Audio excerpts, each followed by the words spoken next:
Well, looks like everything that could have been said about hunters was already said last week. Yeah. A lot of information. How disingenuous. It feels as if you have more to say. That's just about everything I could think of. Just gotta find those Nazis. Well, speaking of that, we got some really interesting topics here today. Politics and Star Wars. And it's all right, let's get this ball rolling. I think kind of the elephant in the room. Super Tuesday. It's Wednesday. It happened yesterday. So, well, as of recording, this will be. Yeah. We're working on this about being timely, but it'll. Yeah. Okay. It has come and gone, and by the time of posting, it'll have been a weekend gone. Yeah. God, let's talk about pop culture. What pop culture? We're already ahead of the curve, or not behind the curve. I'm sorry. Pretty much, yeah. I mean, that being said, I got to see Chuck D perform at Bernie's rally in downtown. So kind of give us a little bit of insight. I wasn't there. I had to work, unfortunately. Mm-hmm. But, I mean, you were there all day. So Yeah.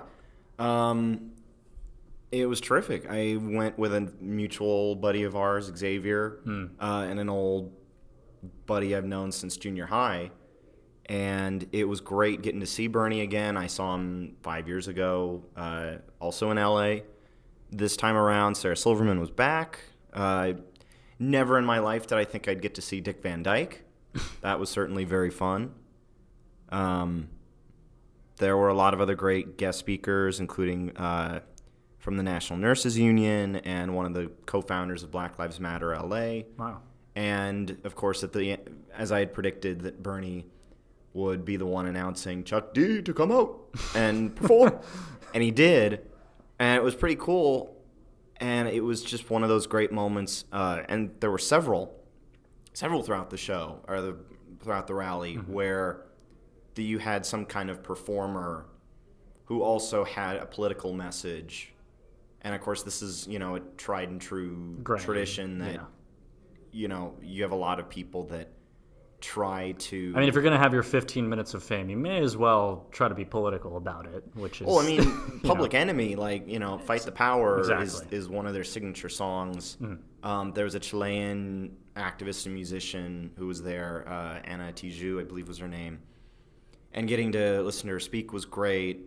I have a background in political science that's focused in Latin America. So one of my favorite journalists, who's no longer with us, unfortunately, he was from Uruguay. So it's a subject that matters a great deal to me.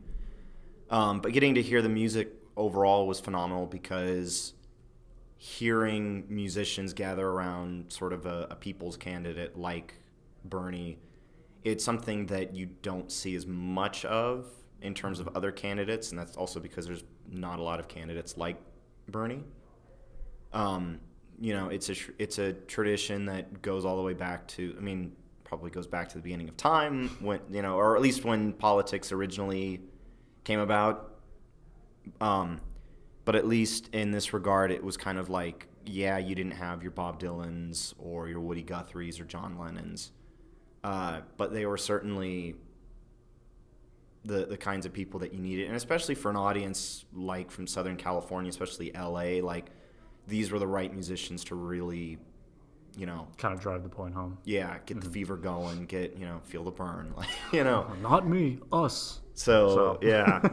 But yeah, no, it was wonderful. I was glad I got to, like I said, see Bernie again, and, it was packed. Lots of people. I'm fairly certain there was a rally going on in Santa Barbara. One of my high school buddies goes there, and it was just packed from campus to fucking coastline. Right. Where, barely walk through the campus halls. So, predictions in the next coming months about his candidacy, or potential. I was the lone hopeful voice following Super Tuesday, just because, or rather during and after. You want to talk about activity on social media? You got it. Well, if anything, But, you know, in Yeah. such a...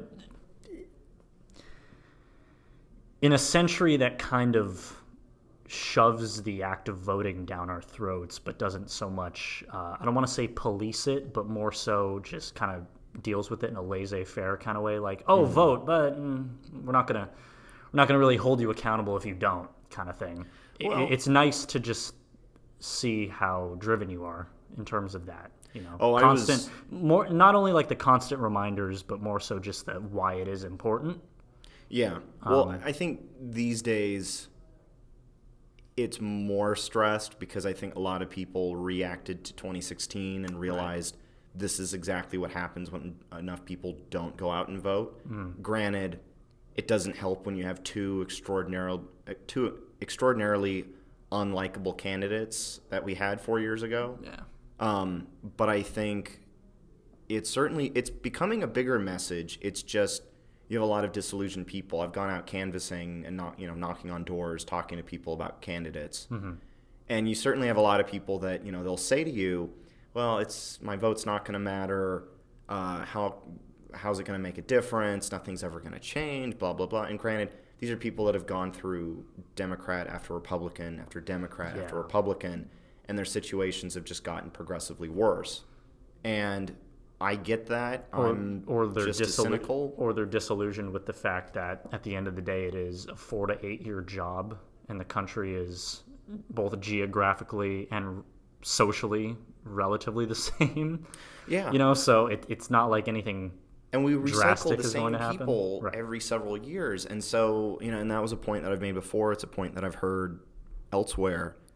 And I just simply think that this is kind of the chance where we either go forward and we say, no, we're finally going to say enough and go with someone different, or we're going to just keep doing what we're doing and repeat the same mistakes, keep going with Einstein's definition of insanity by expecting a different result, but we're just going to keep doing the same stupid things over and over and over and over again. Looking ahead, I mean, I feel like I got my touchdowns on tangents hat on. But shout out to Kenny and Pete. Shout out to the Good News radio station, of course. Shameless plugs. Oh, yeah. Yeah. But also, I just think that looking ahead, obviously this time around, you definitely had a lot of states that looked comfortable toward Biden or felt comfortable about him. But I think there's, I keep telling people, there's only been less than half the country that have actually had a chance to vote in this primary. Less than half. So you've still got 32 states plus territories with delegates. And then you can start seeing more results come in. Not to mention, as of right now, there's about less than 100 delegate difference between Bernie and Biden. So it's kind of like the people that are it was Super Tuesday was a defeat, but it's one battle. Last time I checked the percentages, I believe he was topping Sanders. He was topping in the high 30s, or I remember seeing like 30% in regards to like how it was all ranked. Followed closely behind Biden in regards to where in California? Or? I believe California. Yes. Oh yeah, he was basically in every district. It was between 30 and 40%. Okay, I mean he was definitely at the top. So. Oh yeah. There were only like a few districts in California that ended up voting for Biden. Last I had checked, though, the results were still being counted, at least for LA County, which, of course, has its new voter system or vote center system. Same day? Or is that... No, this was the 11-day process. Oh, the 11-day process. Okay. With the vote centers and... Right. And, I was following it since the very beginning. I shared it. I covered it. I was the one who kind of broke the news in my neck of the woods in Southern California. But at the same time, I look back on all of that and I think, you know what, there could have been some better promotion in terms of the timeliness. Because I think that certainly made it a problem. But it's a double-edged sword. And I've had this conversation before, so that's why I'm just throwing this out there before we get on to the main topic. Or before we get back to Bernie and then on to the main topic. But about how even with an 11-day period, the thing that's a real bummer is that you can still have people working 13 or more days straight, without enough time in the day to go vote. Okay. And I'm speaking as somebody who has had to work 13 days straight, and I was only legally allowed to, quote unquote, legally, through a loophole in basically making it clear that I could work X number of days one week, but X number of days the next week. Whereas if I had worked the whole week, then the job that I had worked at that time would have been in deep trouble from a labor standpoint. So they could finagle it where I could be working continuously without breaking any labor laws, but it would still be like, well, you're still making me work over 7 days a week. Anyway, that's not the point. The point being that in terms of the election, you're working several days, but you only have 11 days, and you're not hearing enough about those 11 days. Either you plan ahead or you basically have to just do it the last day. And I think that's partially what accounted for the long lines yesterday. I know a mutual friend of ours that were in lines for hours. I remember you kind of giving that statement of stay in line kind of thing. Yeah, so. Yeah. And granted, I was one of those people that I basically was like, vote. I'm not going to take any crap from people. I'm not going to, I had people yell at me, people that claimed to be close to me that basically like snapped at me. And it's like, well, it's your future too. It's not about me. This isn't a game. These are people that share the same political stances as you or opposing political stances? Well, it's kind of like... I mean, there's a difference between, excuse me, not agreeing with certain political policies of yours. And then there's the other take on it being like, well, this guy's just shit posting over and over, which I don't think you were. Yeah. I think too... What were they getting angry about? I was... and even with my posting, it was just through like Instagram story... Yeah. I was doing it vicariously. No, it was fairly innocuous. Yeah. So, I don't think it was a bad thing. No, it was with people that, it's kind of like they look to me as a good judge of character, but either they're too high on their own horse, shall we say, and they kind of looked at it like, well, it's, just Ryan being Ryan about politics. And it's like, yeah, but I'm dead serious. Mm-hmm. Like, I can't get any more serious than this. And these are people that have seen me when I'm at my most serious. And they'd rather just say, screw that. And it's like, well, you know what? It's your future I care about too. Like, that, and that's the thing with Bernie's campaign. It's about, I'm doing this because I care about your family, and I hope you would basically return that not just to my family, but to other people's families, even for people you don't even know. And I think that's something, I've always... It's kind of the curse of art of my, at least of my. I mean, it's full disclosure. I'm the millennial and you're Gen Z. It's just your innately altruistic nature, and I don't think that that's a bad thing at all. I think that that's very noble, considering that in comparison, there's people that it's not that they have to share your same beliefs; it's that they just don't share basic human decency of what the cause and effect will be. It's one of those things where they take their liberties for granted. And because we're legit living in a time where, I mean, hell, in the state of California, being a freelance anything, whether you're an Uber driver or a freelance journalist, is more screwed over by the state government than ever before. Mm-hmm. And it's depressing and it's sad. But at the same time, that's when people need to get active and start saying, hey, wait a minute, this is my livelihood, this is my job. I'm not going to have you dictate it just so, you can stick it to one company or another. So, anyway, overall, I think, and granted, this will be something we'll have throughout the rest of our show, and moving forward. Like, we're going to have more... Political commentary, but I have it, within an artistic framework that I think is needed because, and we kind of touched on this last week with, and this will be the last time we say these two words, American Dirt. Are you sure? Where, having people that have an artistic mind, but they're not trivializing or bastardizing or fetishizing a topic that's relevant to our time, but they're putting it in a perspective that makes you think, and it makes you it's a reflection on society. It's one of the kind of core tenets of this show. That's something that I think is super important in order for people to not feel depressed, not make them feel cynical, not make them feel hopeless. And that's something that art can do. I also know, I'm saving this for the very end of the show, but I guess I might as well briefly read it. A terrific line by Albert Camus, who's one of my favorite journalists, one of the best writers the world could ever ask for, but about the whole goal to create something as an artist, but have it be something that is, it's questioning to the system, and it could be any art form, where he basically says, to create today is to create dangerously. Any publication is an act, and that act exposes one to the passions of an age that forgives nothing. Hence the question is not to find out if this is or is not prejudicial to art. The question, for all those who cannot live without art and what it signifies, is merely to find out how, among the police forces of so many ideologies, how many churches, what solitude, the strange liberty of creation is possible.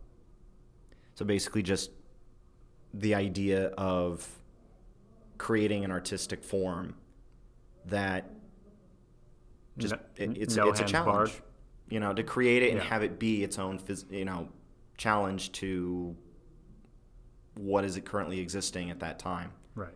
And of course the title of that lecture was Create Dangerously, and I think that's certainly of our handful of mottos that certainly should be one to adhere to. Yeah. Create dangerously. Yeah. I'm tempted to reread his book, The Plague, okay. For timely purposes. Well, for timely purposes, speaking of danger, it's 2020, it's Star Wars, and whew, okay. So, I and forgive me for just kind of jumping right into this. Yeah. I guess I'll just read the headline. So, in case any of you have lived under a rock in the last, well, I want to say, 2020, 1977? How many years is that? Well, this news it's been news for only a week or so, and who knows how, Lucasfilm, it's not movie news. Yeah, Or movie news. Lucasfilm, February 24th, day before this, yours truly turned 22. Lucasfilm to launch Star Wars, the High Republic publishing campaign in 2020. New stories will explore the Star Wars galaxy set 200 years before the events of The Phantom Menace, everyone's favorite fucking movie.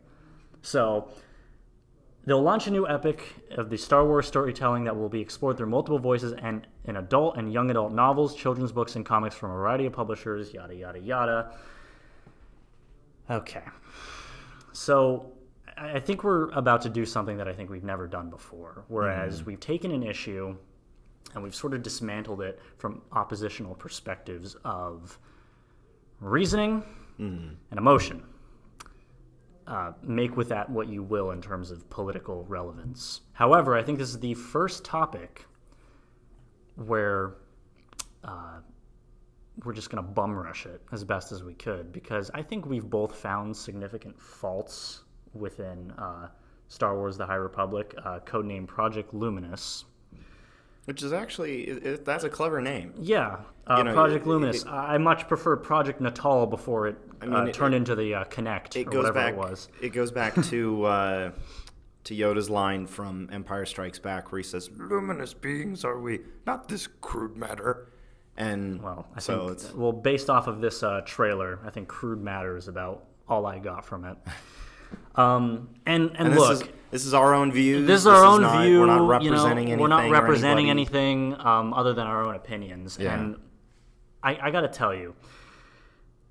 And our views differ, of course. No, our views differ. Yeah. However, I feel as though we can kind of come in solidarity about this and say 2020 is a year where Star Wars went off the deep end and just never fucking looked back. And make of that what you will, of it being, it was daring, it was ballsy, it was representative. Now, hold on. When you say all this, are you talking about Rise of Skywalker being at the very end of 2019? Sure. Like going into, because basically 2019 wrapped up with, you had The Mandalorian, which was highly Well, successful. no. I'll go into that. Rise of Skywalker, and Right. as of right now, you have the final season of Clone Wars, Right. air quotes, final. It looks like it's the final. Mm-hmm. Also on Disney Plus. And then this announcement. Right. Now, there is a stark contrast, if you can believe it, between Lucasfilm and Disney and the direction that they've taken it over a 40-year span. Now... Well, keep in mind, Disney's only had Lucasfilm for No, I'm talking about... 7 or 8 years. Yeah, granted, but Yeah. the stark contrast when it comes to actually making a movie. Mm-hmm. Now,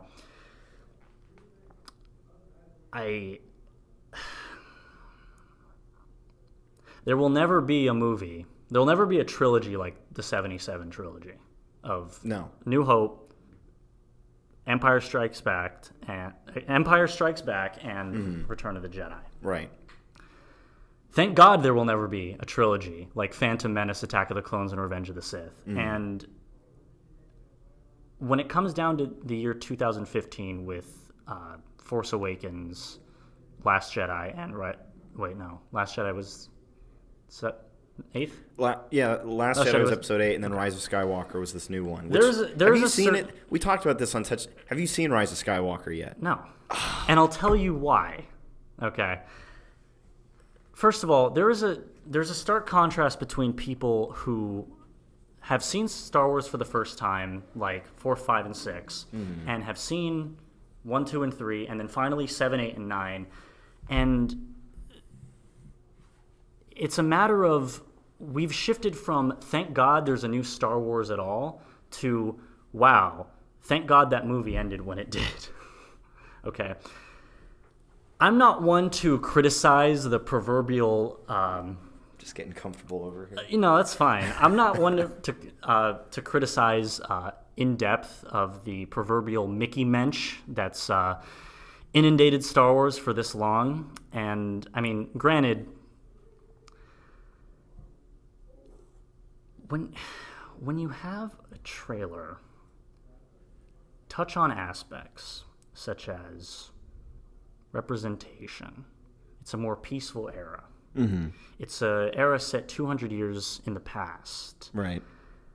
It's an era where essentially everything is just purgatory. They kind of announced it like it was more like a golden age almost. More like a golden medieval More like a golden period. medieval age. Yeah. But the thing that kind of twists my ankle in a way that I just kind of don't see fit is that while Lucas was unapologetic with how he presented his first trilogy in regards to, we got a bunch of these soldiers and they kind of look like Nazis a little bit, and they're kind of formed together. And wow, George, you're a really interesting director. I mean, granted, anything regarding Disney, I'm pretty sure the word camp is anything prefixed with summer in regards to them. So when it comes down to an era of peace juxtaposed with half of the fucking title of war, of Star Wars, it kind of makes me wonder the direction that they're going to go in. And I guess to me, I look at things in a more simplistic frame of mind where I'm not judging it based off of the criteria of the message that it's trying to send as a film. Well, actually, I should phrase that. But more so how good the movie is. Now, you may disagree with me and say, well, there needs to be further analysis in this. I just want to see a good Star Wars movie. I want to go to the movies and see a Star Wars movie where I'm watching it not thinking, wow, thank God there's a new Star Wars movie at all, but thank God that there's an actual decent one. Now, granted, nothing will be the magnum opus that was Episode 5. No. Okay. And I don't think it's trying to be. And if it is, well, they've gone 0 for 5 in regards to... No, 0 for 4 in regards to 6, 7, 8, and 9. Am I going to watch it? I didn't really watch Solo. I didn't really watch Episode 9. And regarding the reviews that I've seen on it, scathing after scathing fucking review, seems as though I don't really need to other than to find that closure. Right. Now, yeah, did I see The Mandalorian? Hell yeah. Did I enjoy it? Yeah, ostensibly so, even though it pretty much turned into the Baby Yoda show as we know it, whereas the whole EU canon versus non-canon argument, Right. I didn't judge it based off of that. I judged it based off of the quality of what Disney produced, and for all intents and purposes, they produced. Right. Okay. I'm certainly not the PC police when it comes to how a certain franchise should be run. But for God's sake, when you've created this much of a cultural icon to just kind of be ham-fisted the whole, I want to say, representation and diversity card, gets kind of monotonous to sift through it all and actually find decent content. But the thing is with all of what we've seen, at least because there was the announcement trailer and everything that we know about the High Republic is that it's going to be coming there. The stuff that's going to be coming out is basically published material. There's been nothing said about a movie. Granted, you know what? If that could have been something tying in with what was supposed to be the trilogy that the Game of Thrones guys were supposed to do, maybe it would have been interesting, but I have a whole separate argument as to the movie side. However... I mean, that's just pretty much my take on it being, are we watching a movie to see a movie, or are we watching a movie because we need to see the message implemented into it? But the thing is I don't know if the only thing that I see that's a message in the High Republic is they want to make it feel more... almost a little bit more like it's an Old West, which is weird because Star Wars in itself, if we're just solely focusing on the 1977 film, that's meant to be like a space western. Well, it's a space western in the sense that it tackled flawlessly every single fucking foil you've seen in literature. Yeah, right. Yeah. But the idea of having 200 years prior, I mean, of course it's going to feel a little bit more antiquated, but I think having this Western feeling that's almost more upbeat. I think if there's any messaging that's coming out of this, at least from what I got from it, I mean, granted, there's characters that have and granted, it was the same way in the 1977 film. There's people that have haircuts that look very reminiscent to how people have haircuts today. Granted, you know, when everyone has the DA hairstyle in the 1977 film, of course it's going to look dated. This is going to look dated in 40 years' time, you know, when we're all bald. You know, but it's kind of when we all shave our heads like, it's another George Lucas film, THX 1138, where everyone's basically living in a prison and they're bald. I'd see it. But, you know, it was based off of his student film he did at USC. But, you know, it's lighthearted. It has that kind of, you know, the wild frontier, the undiscovered country, which Star Trek kind of already has that. But, you know, and then not having the Sith or having kind of a giant evil presence. It's more like Vikings. Not having the Sith. Okay, so I want to tackle into that. And the thing is that chronologically it makes sense. Chronologically, yes. How do you have the a Sith story? Haven't been seen in a millennium. How do you have a story without some omnipotent force? They do. Going against it. I think it's like they're called the Niles. Oh, goody. So another term, they're not even right up there with Governor Snoke, who I'll never fucking research about. Supreme Leader Snoke. Supreme Leader. I don't know. Well, actually, if you watch Rise of Skywalker, you would know what Snoke is. Oh, goody. Didn't he die in Episode 8? Yeah, and it was great. But when you find out what exactly he was, it's kind of disappointing because you basically. So it's disappointing. So there's his no death payoff. is cool. It's what Snoke is, who Snoke is, where Snoke came from, who's controlling Snoke. So who is controlling Snoke? Palpatine. Oh, really? And the thing is, so you're saying that laugh in the trailer wasn't just my hearing loss? So he's back. Yeah, of course. Okay, well then he's there been you in all go. the Did you ignore the marketing? No, for no. Rise of Skywalker? No. I Oh, my specifically goodness. tuned into the marketing because I knew that at the end of the trailer when he gave that laugh, it was like, okay, he's not dead, right? But then again, if he's not dead, this is the same shit I've seen in Episode 6. Oh, I'm behind it all. I am the Senate. Yeah. He doesn't even say that in Episode 6. Whatever. Fuck. I mean, he says he was behind every prequel meme ever. But no, you find out that, and the thing is right before the movie came out, and it's one of those things that I don't understand why this happens sometimes with trailers. I know this happened with Terminator Jenny Smith, where they basically showed off the fact that John Connor was the villain of the movie in a trailer. Mm-hmm. John Connor is basically like the lead of the entire Terminator. He's the MacGuffin / lead character of this whole franchise. And I can now speak, now that we're in 2020, for at least 2 movies now, they have realized that they don't know what to do with their lead character. Mm-hmm. And in terms of Snoke, they had a trailer come out right before Episode 9 premiered of Kylo Ren basically looking for Palpatine. And Palpatine says, I've been every voice you have ever heard inside your head. And his voice changes from Ian McDiarmid, the actor who plays the Emperor, who's played him since 1983. Right. And he turns into Andy Serkis's voice. Andy Serkis, he played Gollum, of course. Caesar in the Planet of the Apes movies. He's Snoke. Mm-hmm. And then it transitions into James Earl Jones. And then you hear the Vader breathing. And seeing it and hearing it is cool because you basically realize that the overseeing evil of the first 6 films is part of the reason why Kylo Ren, why Ben Solo turned to the dark side, was that he created this puppet to turn him evil, but also manipulated Kylo Ren into thinking that Darth Vader was speaking to him from beyond the grave, even though that's not possible because Darth Vader redeemed himself at the end of Episode 6. There you go. So, and you get a hint of that in Force Awakens. So that actually is explained then?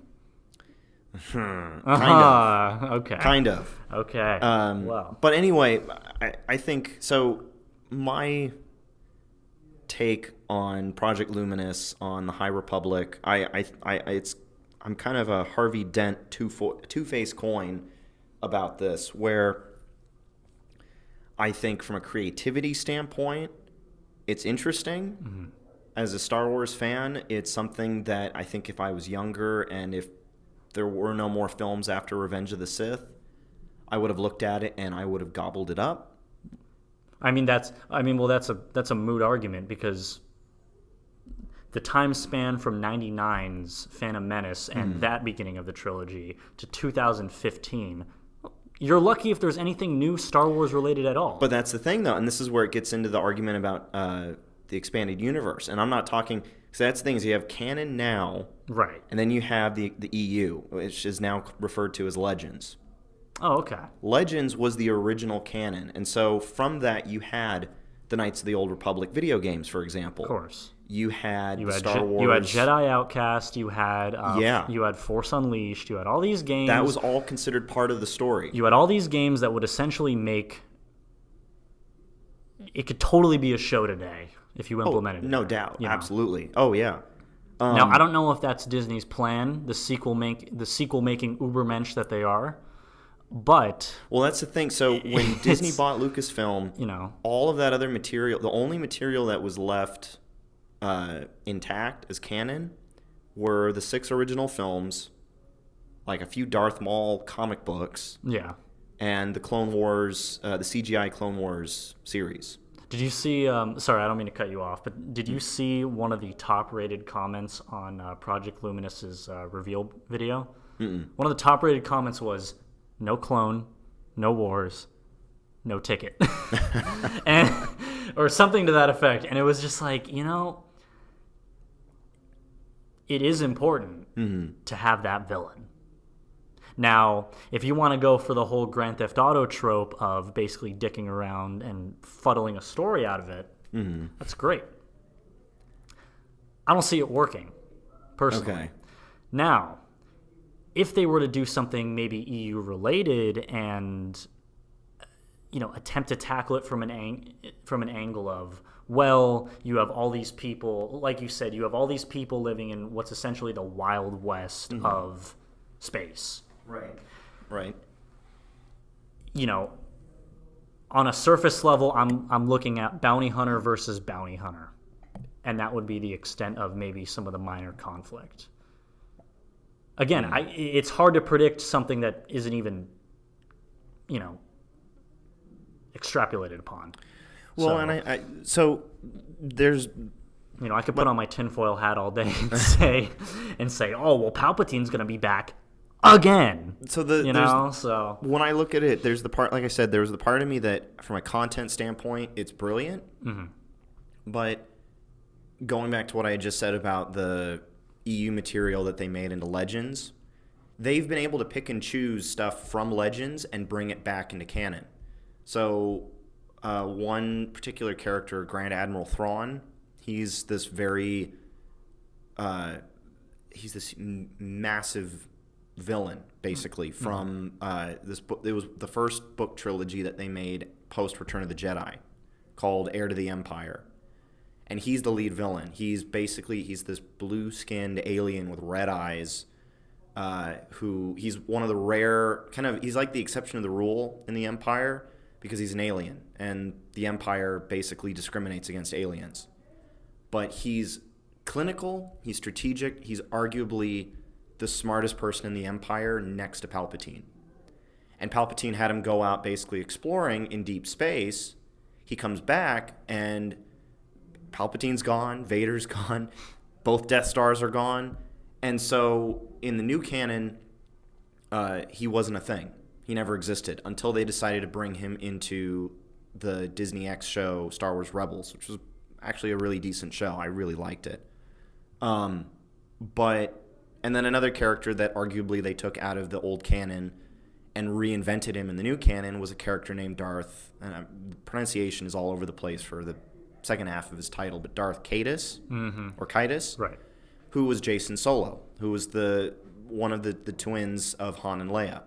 And he becomes a Sith Lord, and he ends up getting killed by his twin sister. That's basically the template for Kylo Ren. That having that happen is something that it's been cool, I guess, to see from a distance. Granted, I've been a hardcore Star Wars fan since I was a kid. I would argue at this point in my life, I want to be more of a casual fan. And that's mainly you don't want to be Eric Butts sobbing over episode 9. Let's just say. I don't know if you've seen the video. There's a man, and I'm not saying this in any derogatory term because the derogation, is that even a word? I don't know.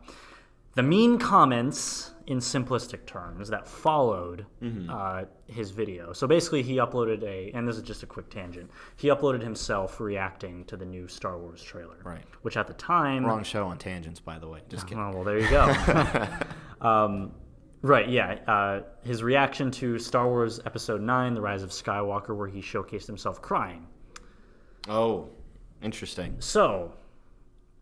people came at him from all angles saying, this is the cultural impact of Star Wars spanned across 30 plus years. This is just the reaction of someone who's in their heyday to, wow, what a beta male. Now opinions obviously differ. Right. And personally, I don't think it should go to that extreme. Right. It is a fucking movie. Right. So...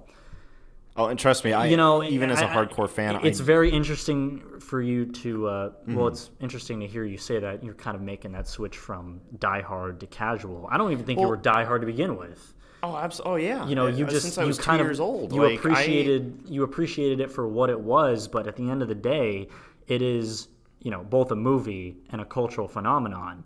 Yeah. But that's it. Well, I think that's the thing. You can only relate to a franchise so much before you get fatigue of it and be like, well, fuck. Well, I think too, and maybe, I don't know, maybe it was just because I had like all that free time as a kid, but it was also because there was no more Star Wars material coming out except books There were video games which I wasn't playing because I didn't grow up a gamer at all. Yeah.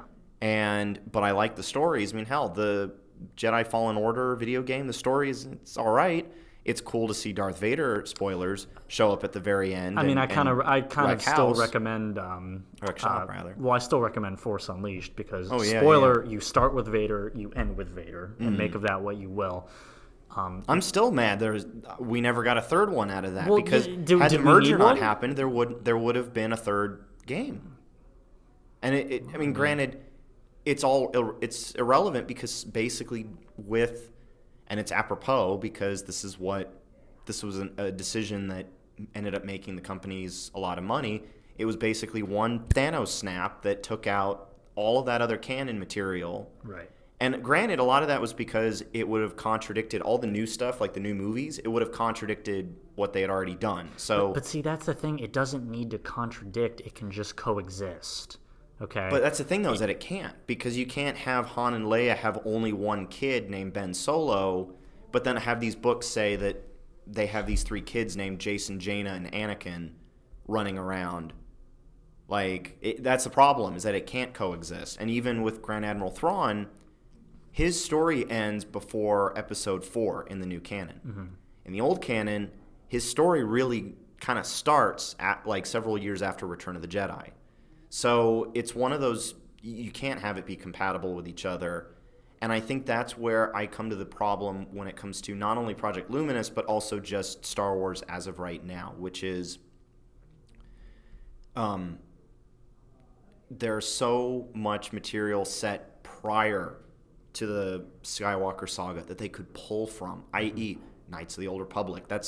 There are people out there that treat the Knights of the Old Republic video game as the second best Star Wars story next to The Empire Strikes Back. It's pretty good. The twist, and it's great. Yeah. Oh yeah, I've played it. Well, I think the whole, and it's I'm sure you played the video game, but it's so much it's fun. dated and it's non-Euclidean, and the storyline is about as batshit as a fucking Tarantino movie. But I think that's that's what it needed to be, because when you watch a Star Wars movie, it's incredibly streamlined. There is no audience choice. There is no audience interaction. Now, granted, it's 2 different mediums. Yeah. So it's a moot point. Yeah. But what I'm saying is, if you want to customize your own motherfucking Uber Sith, you could do it. Right. And more often than not, I did. It was generally the more fun route. Yeah. So, when it comes down to it, even if you did make a Knights of Old Republic split, you want to talk about a split timeline into Jedi and Sith. You could. I feel like it can coexist. It could.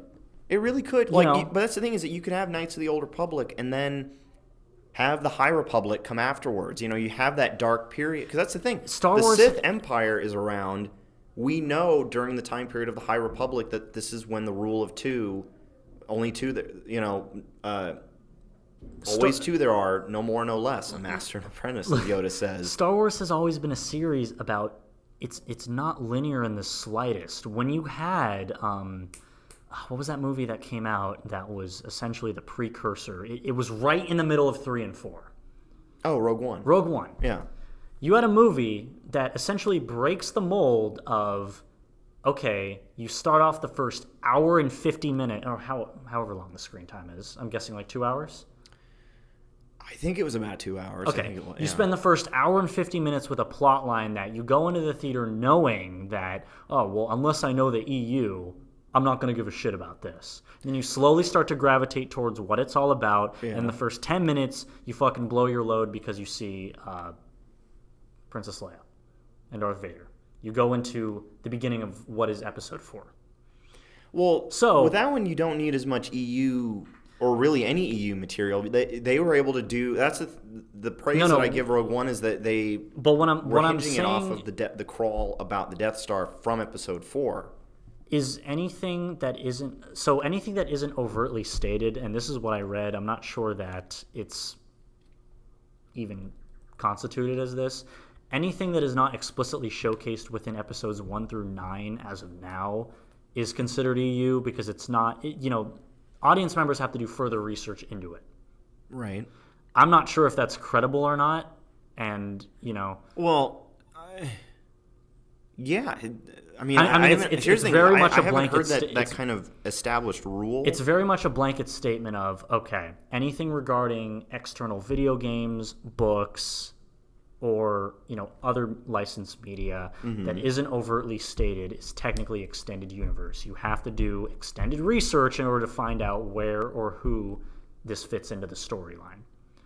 Right. Now, Rogue One, while it may have taken place in, I'm not going to say in between 3 and 4, it was more so the very beginning of 4. Like, if this is the 4th movie, there's the a time jump. Yeah, because it starts out like probably a couple years after the end of Revenge of the Sith, and then the rest, basically the meat of the story. Well, Episode 4 wouldn't have days existed before without Episode 4. But the point is, the 1977 movie would not have existed without this. What, 2017? This was released. 2016. Without this 2016 movie being made.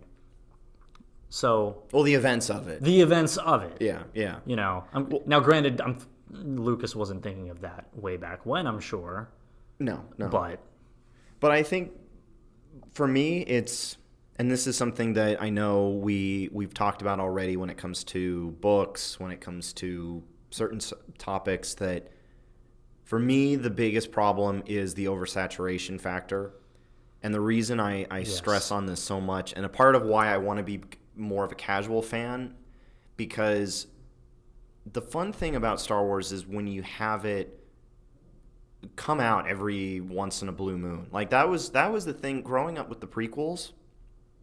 That was something that made it feel so, pardon the pun, so far away, so far away, and yet once it got to you, like, the original trilogy and the prequels was every 3 years between episodes. This time around, for a while, it was every other year, and then it became 6 months, and then it became a year and 6 months. I have a question. Now it's question mark. I have a question. Well, a question to that. Are you tired? With a question mark. Are you tired of Star Wars? Yes. There you go. You've taken a franchise and run it into the ground. Lucasfilm didn't do it. Well, it didn't do it with 1 through 6.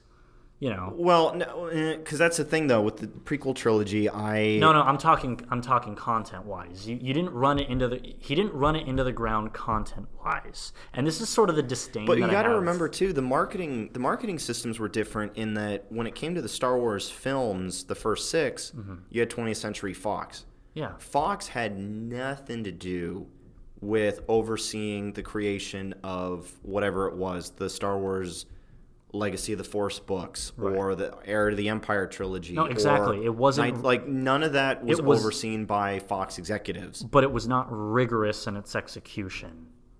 You cannot tell me. What do you mean by that? Like, rigorous in execution in regards to marketing of 7, 8, and 9.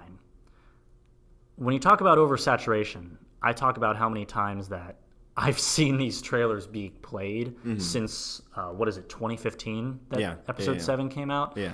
And being so pumped for Episode 7, you will never find that same attitude as being pumped for Episode 9 because of how not spaced out it was between each other. Well, because here's the thing. Episode 8 had a pretty good gap between, let me get my math right, it had a 2-year gap. Oh, granted, all 3 of these sequel films had a 2-year gap, but you also had the spinoffs, the 2 spinoffs in between. So, and that kind of added on to some of the confusion. Not to mention, and this kind of goes to another major point about my kind of feeling about Star Wars as I slowly, it's too much Star Wars out there for me. Whereas Disney would be like, not enough sequels. It's kind of like, for me, and this was something that with Rogue One, like, I drank the Kool-Aid with Rogue One when I first saw it. I loved Rise of Skywalker when I first saw it. And since then, I have looked at these last 5 films as a whole. And I look at it all as one giant missed opportunity in a lot of ways. But also, with the spin-off films, and this is my biggest gripe with the idea of spin-off films, is it winds up becoming, and granted, the sequels are this way too, it's fan fiction, ultimately. It's not made by the creator. The prequels, and I am buying, and you know me, I am not a defender of the prequels. Are you a defender of the prequels being pitted up against these new movies? Here's the thing. These, at least 7 and 8, are much better quality films. And I know I said it on Touchdowns and Tangents when we were on. The relationship between Han Solo and Kylo Ren, I wanted that out of Obi-Wan and Anakin. That kind of falling apart, that kind of familial link breaking like that. I wanted to see that. Plus, Adam Driver's an amazing actor. I wanted to see Anakin Skywalker. You wanted to see the way. relationship between Kylo and Han the same way that you saw Luke and... No, the reverse. Oh, the reverse. Okay, because the acting and the performances by Harrison Ford and Adam Driver were so great, right, compared to what we got in Revenge of the Sith between Anakin and Obi-Wan. It's like, well, sorry, Revenge of the Sith. This movie is superior. Force Awakens is superior. But then I turn around and I get something like Rise of Skywalker, where it's treading old ground, i.e., I'm back. Like, yeah, you know, and granted, and I mentioned this too, and granted, I don't know how much of the Wi-Fi cut us out when we were on that episode, but I had mentioned how, love you guys, Kenny and Pete.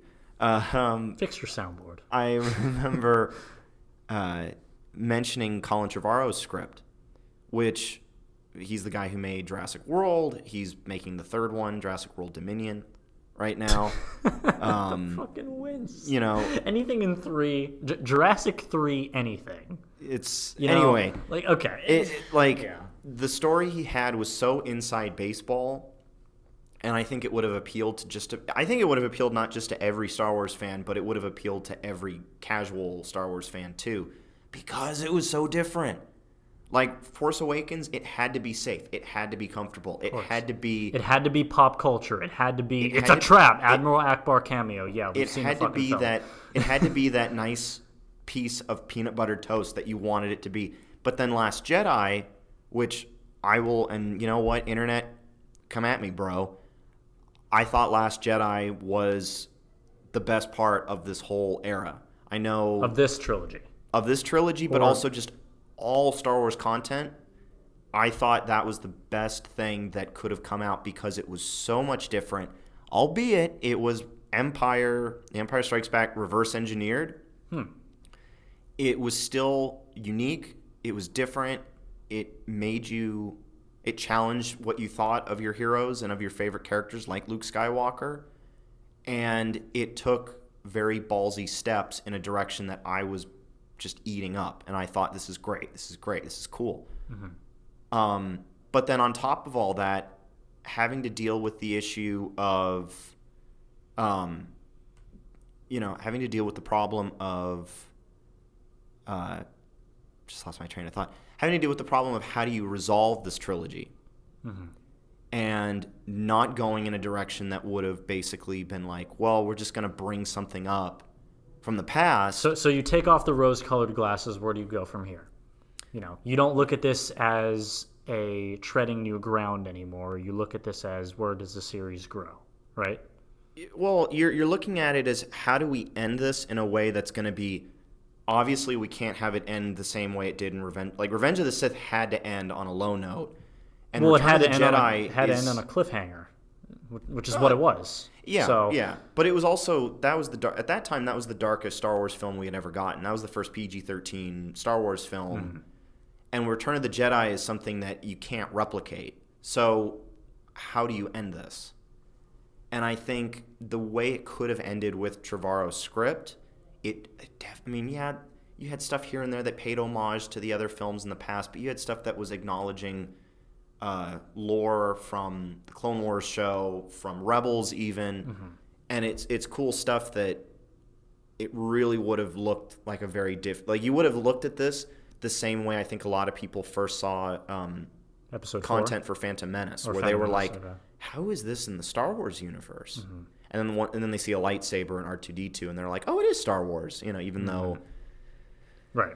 Don't get me started on Phantom Menace. I'm shaking just saying that. So I think because this trilogy ended on such a low note in terms of quality and just to be like, oh, so this is how it all wraps up, it sours those other two films for me.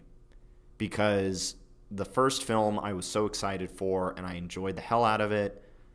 And then that cliffhanger, literal on a cliff with Rey and Luke, going into episode 8. I loved episode 8. Granted, when episode 8 wrapped up, I was thinking, well, I don't know where you kind of go from here, but I'm still looking forward to it. And then getting that trailer where everything kind of looks the same and nothing really feels any different. Oh, but Palpatine's back, so you're kind of undoing that basically everything that's been done. Like, you're basically treading the same ground, and you're undoing the ending of one of... I mean, a lot of people love Return of the Jedi. It's not... Hey, man, just because the Build-A-Bears at the end didn't tickle your fancy doesn't mean that, you know... But it's the end, having that be the end of Palpatine in that film, and now... You know, all these years later as an adult, having that be taken. I mean, granted, now I'm sounding like the people that were like, Last Jedi ruined my childhood. But you know what? This is where I've come to, and it's something I do with Jurassic Park. I do this with Terminator. I do this with multiple film series where I do it with the original. It's what I do with the original Star Wars trilogy. I acknowledge those three. That is the pinnacle of what Star Wars is and can be. It's the original. It's what gave us the cultural phenomenon that it is. And then everything else that's come after it is either lackluster or fan fiction. Yep. And, you know... It's like I said previously, you were never going to have the magnum opus... That is 5. And while Dick Cheney and pacing problems aside, such as that middle part, on the opposite end of the spectrum, you were never going to have an episode 2. Well, I think Phantom Menace is even worse than episode 2. Really? And that's because, and granted, some of this kind of changes with how I feel about the sequel trilogy, but with episode 2, the whole idea for the clone army... is fascinating. It's fascinating. And that's because that's a concept. If you're looking at Star Wars like its history, you realize that the clone trooper concept that literally is birthed and the only person who knows about it in the Republic is Obi-Wan Kenobi, when it's just that little smidgen of an idea and no one's been terrorized by men in white armor yet. You realize that is the genesis for basically what you're about to see for the next several decades with the stormtroopers. You're realizing that is the moment where something that's about to terrorize the whole galaxy, but you don't know it, is being birthed, and it's literally just standing there with a very welcome presence. Yeah. And I think it's the Ian McDiarmid of Army. So I look at it what does that mean? No, hold on. Let me explain. Oh, okay. You see stormtroopers in episode 4, and you think, oh, well, they're the bad guy. Right. Obviously. They're fucking shooting at the rebels. Right. Then you see them in episode 2, and you're like, wow. See, when I first saw them, I thought they have to be evil. That's the thing. The first time I ever saw a clone and it suspends your expectations, just like Ian McDiarmid. Because you don't know, well, of course you know him to be Emperor Palpatine, because at the end of fucking episode 3, he becomes Emperor Palpatine, you know. But the thing is, even going in episode 1, number 1, everybody knew the Emperor, because, you know, when I grew up, I just knew him as the Emperor. And then I hear my mom say Palpatine, and I'm like, well, I don't know what that means. Well, yeah. But that's because he had a very Machiavellian, you know, he played both sides of the aisle accordingly. No, but she knows that because she has the original Star Wars novelization, which that says the name Palpatine. It uses the term Sith. Like, stuff that you only hear really in the prequel trilogy, that was used the year A New Hope came out. Except you'd never heard it in any of those films. Any of those original 3. You never hear Palpatine, you never hear Sith. You never hear Darth Sidious either. Darth Sidious was invented for the prequel trilogy. Until you get to the prequel trilogy, which... And Darth Sidious, as a character, at least as you see him in Phantom Menace, they never credited who played him. Of course. Granted, all you had to do was look at his little clasp underneath his hood, and you knew that has to be the Emperor because it's the exact same clasp that Palpatine has in Return of the Jedi. There you go. Yes. I am a fanboy you are looking at. Good sir. You sure you want to be a casual fan? I mean, I do. Well, it's, again, and this is my other thing, it's very tiring. It's tiring, and it's one of those things that I want to be, I just want to be done with it. I really think wrapped that up. Given your politically journalized outlook on life, you've reached a boiling point of how much you can really, ironically, tread the same ground on the same topics. Yeah. Just like every single other half-cocked journo is doing. So, I'm not saying you're half-cocked, but what I'm saying is that there's a certain level of analysis when it comes to these films where you just got to take a step back and be like, what more can I say that hasn't already been expanded upon? Yeah. A series that's been analyzed into the ground, beaten down to its basic fucking molecular structure. Yeah. I know where we're going with this, because this is basically my thought process of wanting to be a casual fan again, is that now that it's over, or at least the Skywalker saga is over, now it's like, okay, it's over. Let's move on. Let's move on. It ended on a sour note. Let's just forget it and move. I mean, not forget it, but let's forget that it ended on a sour note. You forgive it, you don't forget it, kind of thing. Yeah. And again, what I was saying earlier is, like, for example, with the Terminator movies, I acknowledge 1 and 2, and that's it. I think any sensible human being would say the same about Jurassic Park. And with Jurassic Park, I mean, granted, I'm also, I changed things up with Jurassic Park. I acknowledge the first 2. I skipped the third. I acknowledge Jurassic World. I ignore Jurassic World Fallen Kingdom. And that's because I really, really liked Jurassic World. Jurassic Park 3. Favorite movie of all time. What are you talking about? So, and I think that's kind of the way now you have to look at. And granted, there's movies out there where I like schlock. I like Jaws 3. It's a messy movie. Yeah. It's supposed to be in 3D. Sometimes that carried over depending on what format of DVD you got. Right. But with Star Wars, it's one of those, it's become that thing where I will watch the original trilogy if it's on TV. If it's the prequels, skip. If it's the sequel trilogy, if it's Force Awakens, you know what? I've seen that a little too many times. Yeah. I think I can live without it for a good several years. And again, and I think, to be honest with you, I think this is probably what a lot of people did, and this is really the first time I've had this thought. I think this is what a lot of people did after they were told that the old canon that they had loved, because the old canon, it really did start after A New Hope came out. Like, they were pumping out content. There was a book that came out that was basically the original script for what was going to be the second Star Wars film. Thankfully, they rejected it because they managed to get Harrison Ford in the movie, because this script didn't have Harrison Ford in it. This was a story where Han Solo and Chewbacca and the Millennium Falcon are not a part of it. And let me tell you something, this story doesn't have Yoda. It doesn't have... It would have been a completely different movie. And I think people that grew up with all that canon, that then, of course, expanded into Knights of the Old Republic. There was the Star Wars Legacy comics that take place over 100 years after Return of the Jedi, and it's the descendants of the Skywalkers and Solos, which I've read some of those comics. They're pretty wild. Yeah, you want to talk about timelines occurring after Return of the Jedi, yet they're descendants? Like, yeah. It's their descendants. Descendants. I'm thinking of ancestors. Yeah. Okay. But I think it's what those people felt, where it's like, you know what? Disney's got its canon now. I got my own canon. Darth Caedus killed Luke Skywalker's wife, and Luke Skywalker can't kill him because Luke Skywalker killed his Sith master. So that's my post Skywalker solo story. I don't need any new stuff with crossguard lightsabers and whatnot. And while I respect that too, because I've read some of the old canon, I knew who Darth Caedus was going into this new this new sequel trilogy. But all that being said,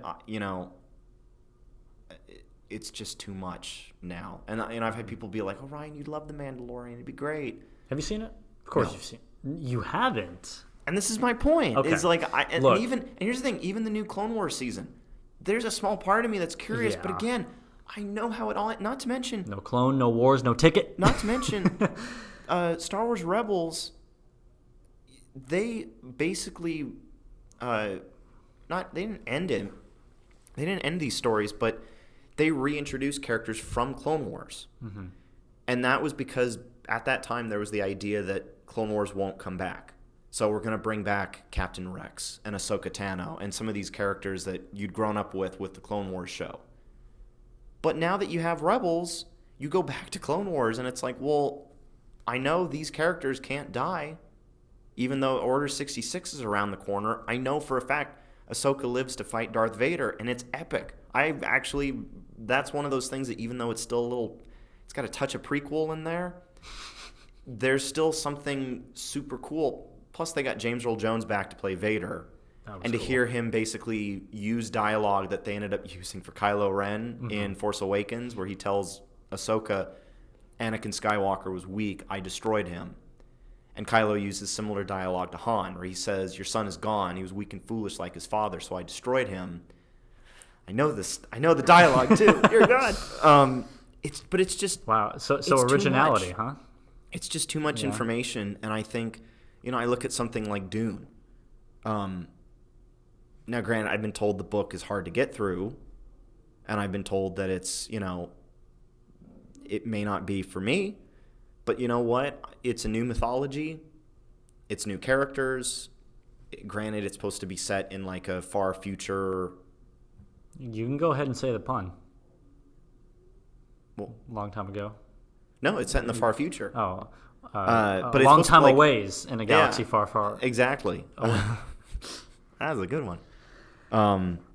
But yeah, I think when it comes to Star Wars, and I think if we want to get to kind of the heart of what Mars on Life is about and tie it in with Star Wars, it's having that aesthetic that, it does inspire the mind, and it does make you look at filmmaking and look at how you can have something be so unique and have it just stimulate your mind in a way that, certain pieces of music can, or artwork by, it could be anybody, it could be Vincent van Gogh, whoever it is. Like, there are things in those original 3 films, and granted, the first film was meant to be kind of like an indie film.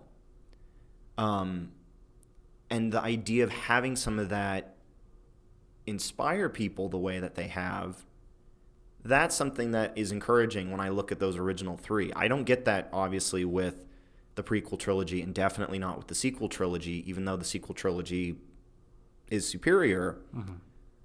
But I also think that everything else, it's about getting the Star Wars aesthetic, whereas, I don't think there is an aesthetic there, but I think replicating that is... The aestheticism of at least the original trilogy was definitely non-formulaic. But ironically, because I mentioned foil... Well, that's the thing, though, it was. Well, it was formulaic in that it was formulaic in the sense that it needed to be a lived-in universe. Yeah, you had the archetypes of relatability in there.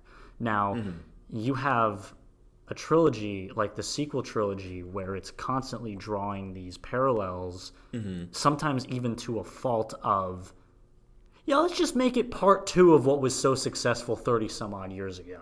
That's true. And being safe with it. Yeah. And granted, again, like I said before, if you are in that attitude of, be thankful that you're getting a new Star Wars movie at all, you're going to go see it. If you're in that attitude of, wow, that Star Wars movie came out, a little while ago, this one's coming out, next week, this one came out today.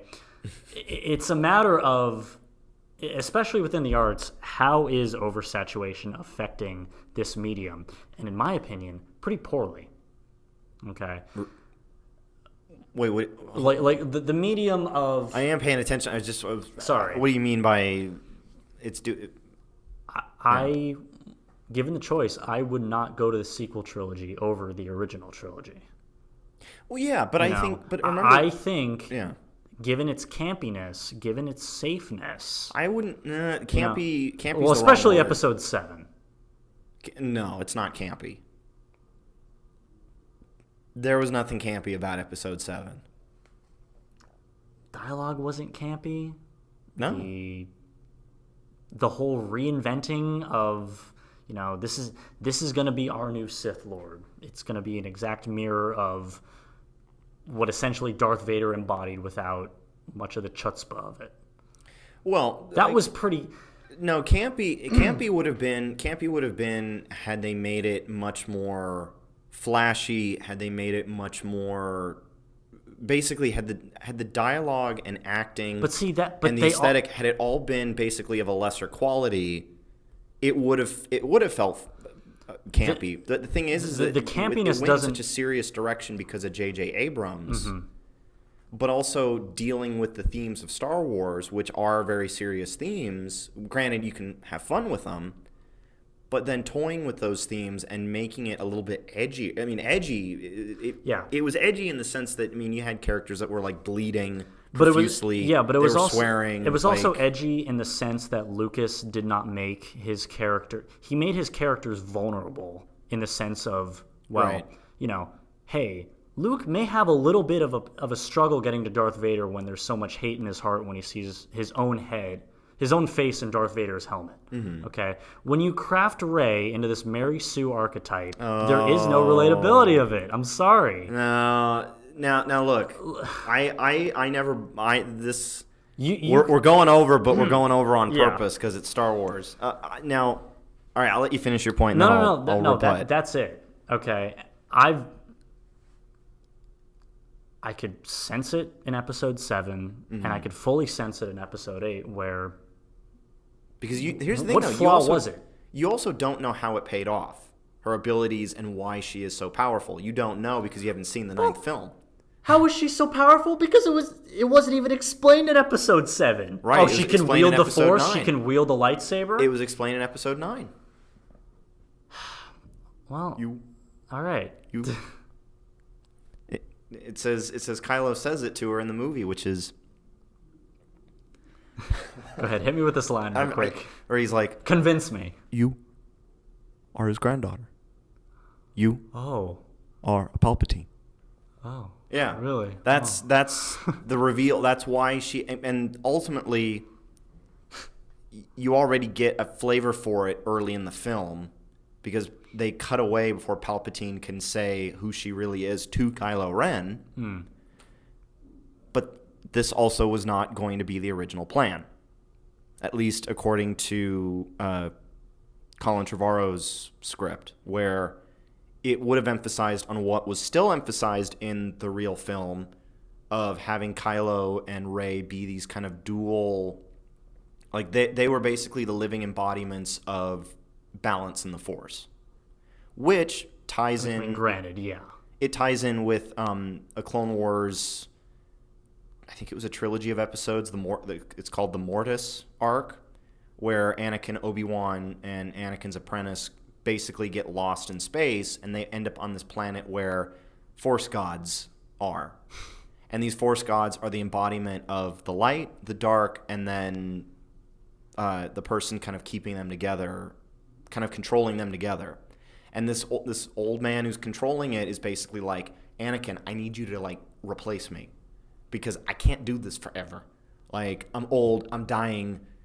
You're about 84% of what you used to be since, Christopher Lee took off your arm, but I need you to basically fill in for me so I can retire. And that's something that I think they could have expanded on with Kylo and Rey, and that would have been a good explanation as to you have Kylo Ren, who wants to embody the dark side of the Force, but he's also part of this powerful Force lineage. And yeah, you have Luke Skywalker, but he's pushing back. He's rejecting the Force. there's this growing darkness that he can't even, which granted gets into some of the flaw with Last Jedi, but it's a flaw that I can live with.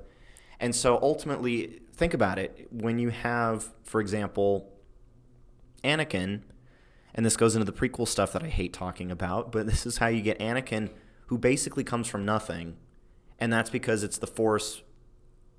Granted, the Force is the the midichlorians?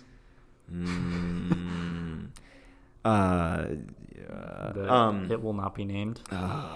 This is basically where the Force gets influenced, potentially by Palpatine, of creating something, basically creating life using the dark side of the Force. And the Force responds with creating Anakin, who's meant to be the person to bring balance. Okay, fine. That's part of the canon. I don't like it, but that's the way it is. That's the way the cookie crumbles. Now, in the original Trevorrow script, it would have been Rey comes from basically just a family, and she would have been. That's the thing. That was what Last Jedi did so great that they neglected by making her a Palpatine, is basically they set her up as a nobody. Like, she literally I think her name would have been, it was going to be like Rey Solanu or Sorasu. Like, she had like a last name that Kylo Ren actually knew what it was. And they would have made it a story where Kylo Ren killed her parents. But it basically would have made it clear that Rey came from two people, unlike Anakin, but she was a response to the growing darkness in the Force. And to have that growing darkness, as Snoke says, darkness rises and light to meet it. Cool, great, awesome. They undo that in Rise of Skywalker by basically making it clear that with her coming into being through her parents, who are Palpatine's children. How did Palpatine have a child? We will never know, probably. But it's kind of like she basically had the potential to become his successor, but because she grew up around all these people who cared about her, she doesn't go down the path of joining him. And so much to the point where at one point in a fit of anger, she uses Force lightning to destroy a ship. And she almost thinks she kills Chewbacca in said ship. Which leads to kind of a bad writing where it turns out Chewie was in a different ship, even though you knew there was only one ship. So that would have been the explanation for Rey, why she's so damn powerful, is that she is like Kylo Ren. She's descended from one of the most powerful Force users in the galaxy. There you go. There's the answer. Dope. She's not a Mary Sue. She's not Jesus reincarnated or Anakin. She's not a clone. That would have been cool, though. Yeah. But now had we would have gotten this, now granted, Star Wars is. How have we gotten what? This explanation, this. Well, the Palpatine one's explained basically in Rise of Skywalker. Talking about Rey. If this. Right. No, and that's the thing is that it is. Okay. Well, and then you understand why it's called thanks the Rise for spoiling of Skywalker, a movie. right? I'm kidding. Yeah, I know. I've pretty much spoiled the movie, but you know what? No, but you know what? It's been out for 2+ months, and no, that's fine. Sort of like Joker. Still haven't seen it. However, I found out where to find it. So yeah, I have it on DVD. No, but you know what? I would rather hear it from kind of like this shared analysis of really, I think what the overall overarching Star Wars fan base has come to expect is Rey related to Luke. No fucking shit. Anyway, it's we can go on and on. We have gone on and on about it. No, I told you the Star Wars episode was going to be longer. Oh no, for sure. But I think it's well, I'm kind of out of breath going into that. Yeah. Well, that was a pretty good argument. No, because I could only interpret what's handed to me at face value and sort of analyze it from there. And right. Sort of my stance on it. I don't mean to make it a blanket statement when I say Rey's Mary Sue. But when you have 3 movies dedicated to Luke fucking struggling with the concept of what the Force, not only what the fuck the Force is, but what it means to him, Right. and what his emotions are tied into that when he meets Darth Vader in the cave, and it's an illusion. Versus when you have someone literally just stare Kylo Ren in the face, exude this power and be able to wield a lightsaber with such precision and skill, let alone fucking Finn wielding it. So that they basically without telling you, even though they kind of do, you basically come to at the end of the movie, you basically come to learn that Finn's Force sensitive. Oh. And the trailers kind of hint at that, by the way. I mean, granted, how else could he have used this with such... See, a lot of people keep saying that, and I think the argument, and the thing is they already explained this with some of the extra material for Episode 7. Again, it's the extra material if you're only seeing the movies. Well, see... But the explanation is that stormtroopers... You can't fault someone for having that conclusion from the get-go. Oh, no, and you can't. And you can't really fault someone for having the conclusion going into Episode 8 when it's like, while she is under Luke's tutelage, right, she's really not displaying any new characteristics that she has displayed in Episode 7, where she can still wield this fucking lightsaber, where she's still Force sensitive. I mean, at this point, now she's telepathically communicating with Kylo. But that's through Snoke. And granted, that they continue that, but they don't really explain how it's still happening, other than you just have to assume Palpatine is somehow controlling it, even though, if that's the case, why doesn't he just be like, hey, granddaughter, how's it going? Yeah. So and he doesn't. So. When I speak into the proverbial safeness... He does do that with Kylo, though, where he's like, Sorry, keep going. Sorry, but when I speak into existence my opinion of this proverbial safeness of the sequel trilogy, it's to the effect of part of the whole reason why you sympathize with Luke in the original trilogy is that, like Anakin, he came from nothing. And he pretty much rose to, having this internal battle of, hey, do I want to side with my father on something I don't believe in versus do I want to fulfill my destiny of something that I'm not too sure over? Because it means killing the only family he has. Exactly, because it means killing the only family he has. Other than Leia. Well, because but before he found that out. Right, well, and because he basically knows he's got to come to that conclusion in Return of the Jedi. Well, and I think, and believe me, that's something I agree with, is that I feel that there is a much more... Even... And again, I know you despise the prequel trilogy. You got to at least... You have to at least respect... You have to at least respect the direction that they took, modeling Anakin after Luke, in the sense of... Yeah, this was his destiny. Granted, he took the path of the Sith. Which maybe was the sort of the backhanded fuck you-ness of what was intended for Luke is not so much intended for Anakin.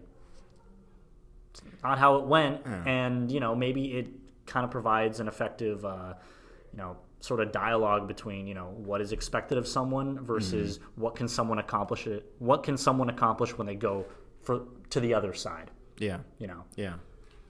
But it's... So, again, I think maybe for me it's just that because when Revenge of the Sith came out, I looked at it like, okay, the Star Wars story is over. This has been a great run. I'm happy with that. Let's move forward. I remember I thought the same with Harry Potter, with Deathly Hallows Part 2. You know what? I love these movies. It's over. Time to go forward. And it's like the older I get, the more stuff that I grew up with returns. And it's something I just have to deal with. And ultimately, it's just about picking and choosing now. I mean, it goes back to what I said about sequels. For me, Terminator ends at Terminator 2. With Star Wars, I now have to just look at it as a 3-film viewing experience and just go from there. And I think that that's something that it's a shame. But at the same time, I'm not going to take away from the fact that with the topic at hand that we've gotten so far away from, Project Luminous with the High Republic, there's material in there that I think newer fans are going to love.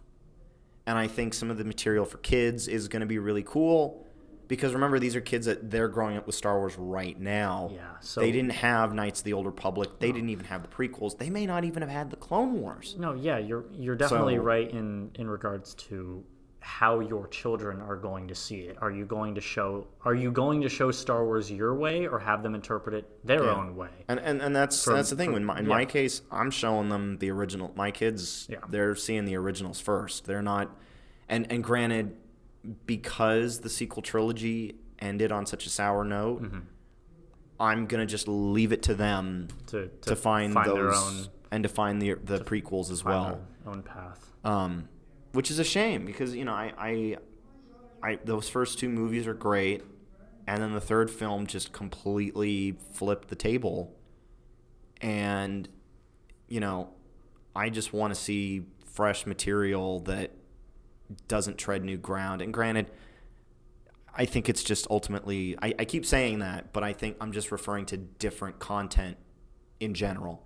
Now, granted, I'm kind of a hypocrite because I'm looking forward to the new Bond film. I'm personally looking forward to the new Batman films. Batmobile looks excellent. But, new material like Dune or new sci-fi material, whatever it may be, like, I'm excited for stuff like that. But, I think when it comes to stuff that's old, it's the Kylo Ren adage. Let the past die. Kill it if you have to. So, I think we've gone on long on Star Wars. It's a lot like what I said last week about American Dirt. It's the topic that'll never die. But I think having this episode, it's laid the topic to rest. I mean, we'll be making references for as long as we're making the show. Mm-hmm. I mean, I still make Star Wars. I was sending you Star Wars gifts before we met up today. Hey man, hate the prequels all you want. The memes wouldn't be there without those movies. It's true. So, no, I mean, if something good can at least come out of it. Yeah, exactly. So, and you can end on a happy note in regards to that. But I think that just about covers that mammoth of a conversation. Where can the good people find us? Well, when it comes to social media tags, so first we'll go to Twitter, #MarsOnLifeShow, or @MarsOnLifeShow. @MarsOnLifeShow, but people can always use the hashtag #MarsOnLifeShow if they want to reach out to us, tweet to us. We're always looking for people that are phenomenal artists in and around Southern California, especially Los Angeles. And it's basically the same for Instagram, @MarsOnLifeShow. @MarsOnLifeShow, which also #MarsOnLifeShow as well. And individual handles. Mm-hmm. So mine is @Dr. Sebi, DRSEBBY, and same for Twitter as well, @DR_SEBBY for Twitter. And fun fact about BBY and Star Wars, the Star Wars calendar, instead of it's like, how you have before Christ and after the Common Era, right? Or before Common Era, rather, if you're secular like me. In Star Wars, you have, or at least in the old canon, I think they carried it into the new canon. You had BBY and ABY before the Battle of Yavin and after the Battle of Yavin. So basically, A New Hope is year 0. You can find me on Twitter @ManciniRA and on Instagram @ManciniRyan. I'm trying to be as mobile and active as possible, and we're definitely doing that with the social media. We'll certainly be making sure we got some solid guests, maybe some crossover episodes with other podcasts in the near future. As of now, I think we already have a couple of guests in mind. I reached out to a local podcast that we'll see if there's chance for a crossover episode. Oh, Star Wars. Yeah. It's finally off my chest and onto bigger and better things. And with that, good night and good luck. Take care.